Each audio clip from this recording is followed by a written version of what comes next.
I'm going to review the types of data or introduce 4 types of data. There are different ways to classify data. I'm going to use this, and this is going to be a basis on which you're going to decide what methods to use. The first step in analyzing data, and one of the things that I find really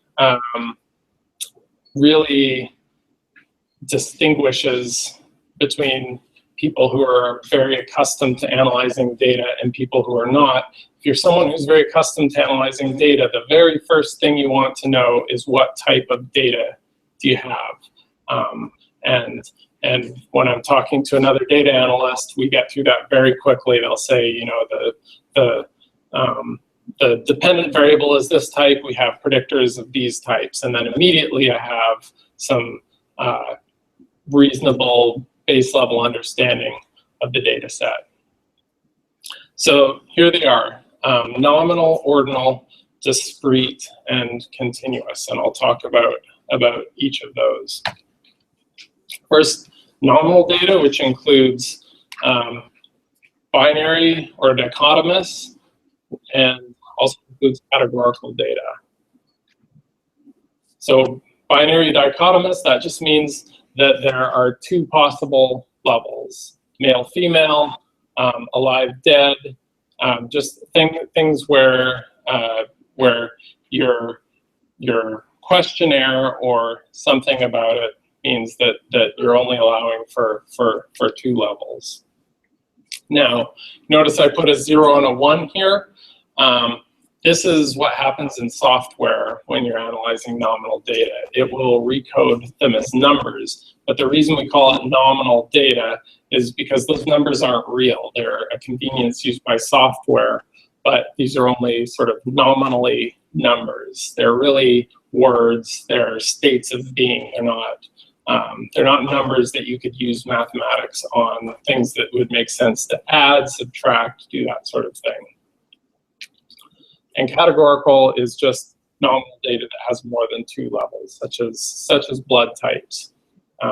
So A, B, AB, or O could be recoded as 0, 0, 1, 2, 3, 4, even though those numbers wouldn't mean anything. There's no natural ordering of nominal or categorical data. And they're only nominally numbers. So ordinal data is almost like nominal data, except that there is an order to the data. They're still not really numbers. So as an example, this Karnofsky performance scale that rates how mobile a patient at a hospital is, from fully active to less active, less mobile, to completely non-mobile or disabled. These have a ranking from the most active to the least active, but they're not really numbers. Again, they're nominally numbers, but they are ordered. So the order is important, but the magnitude is not. It makes no difference. The difference between 0 and 2 here is not the same as the difference between 2 and 4.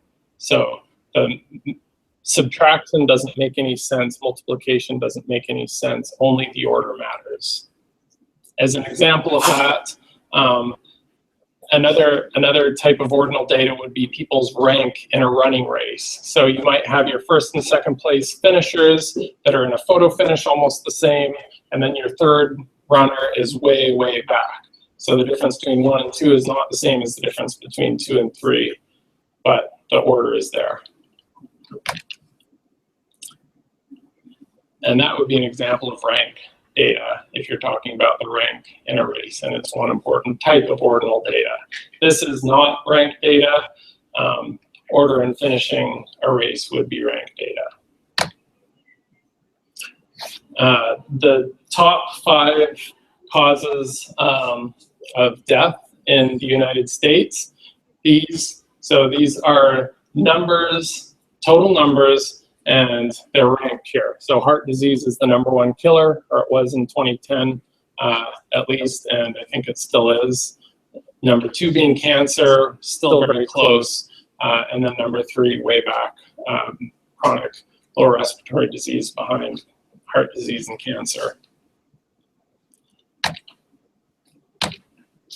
Okay.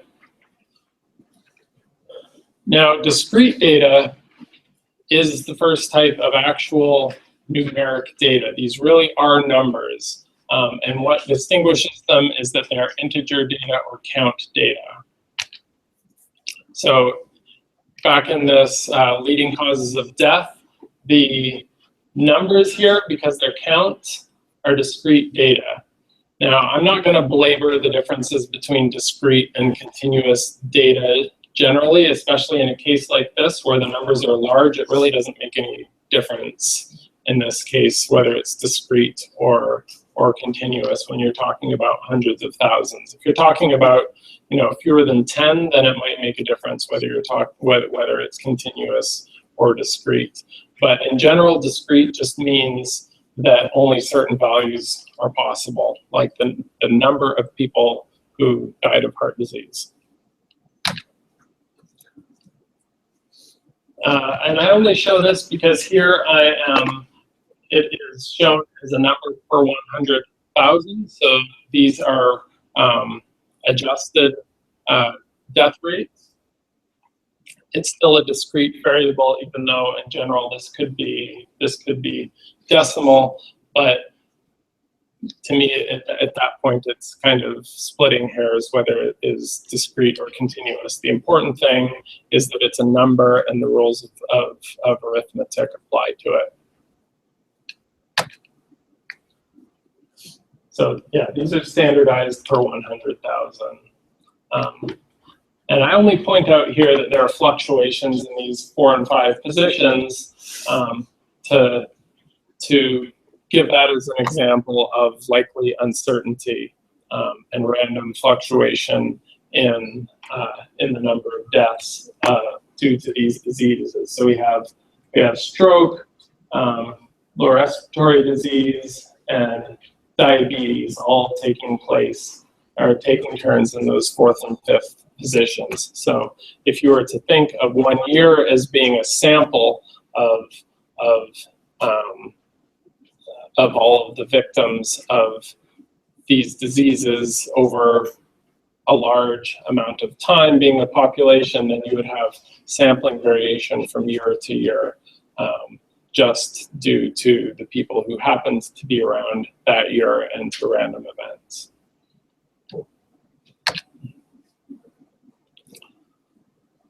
So, and again, discreteness becomes really unimportant when you have a lot of possible values, like thousands of deaths. Finally, continuous data. So, continuous data are things that have decimals and any value is possible. So, time, weight, length, mass, and you can rightfully point out that maybe time is measured in seconds or hundreds of seconds, and your timepiece only takes discrete measurements. You're right. That's where this distinction between continuous and discrete variables gets a little bit fuzzy. But these are kind of the classic continuous variables, because at least in theory they could be any value. And they may be bounded. For example, mass is always greater than 0, length is always greater than 0, or they may be unbounded, some things between -infinity and infinity.